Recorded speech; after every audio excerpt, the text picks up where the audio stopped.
At the point where the Belden Brook leaves the hills above the old beaver meadow, its character undergoes a change.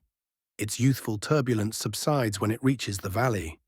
It assumes the reflective demeanor of maturity as its amber flood slips quietly along the old channels, twisting about through the wide thickets of birch, pine, and black alder.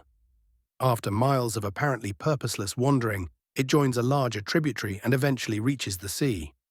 The captain, with 3 years of camps, battlefields and hospitals behind him, and a new bird gun tucked away in his baggage, was returning home from the wars. Despite his eagerness to reach the old white house among the maples, he paused for a moment on the wooden bridge to survey the familiar landscape. Nothing had changed here. The farmer's young cattle had probably forged new paths through the thickets.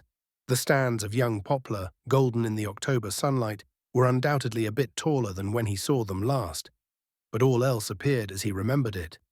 This was his favorite shooting ground. It had been favorite for Sody Baker and Old Man Jucket too. They used to gun for the marker and had taken many a bag of woodcock and grouse from these covers, but that had been before the captain's time. The grouse remained, but the woodcock had vanished, probably never to return. The captain sighed for the lost birds and drove on to his welcome. His room under the eaves was just as he had left it. Loving hands had attended to that. There was the ragged bullet hole in the wall left unrepaired to remind an overconfident youngster that guns are dangerous tools. How it had scared him that day when the old green pistol cartridge turned out to be no dud after all. His old Indian blanket lay folded across the foot of the bed, and on shelf and walls were the accumulated trophies and treasures of boyhood. Harmless things that reminded him of happy, peaceful years before the grim times came. And bless her heart, if she hadn't dug out his old shooting kit, the stained corduroy jacket and breeches, the battered wreck of a hat, and the scarred boots. The captain put out his hands to touch the stuff. You haven't changed one single bit. She was watching him from the doorway with shining eyes. When you used to come home from school, you never could wait to get into those awful-looking things and found a gun or a fishpole.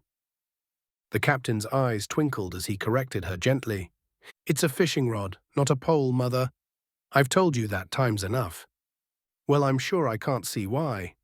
She smiled, delighted that he had remembered their old joke.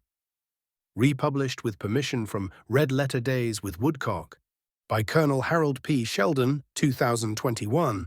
The Upland Almanac, Autumn 2021. 2021 by Colonel Harold P. Sheldon.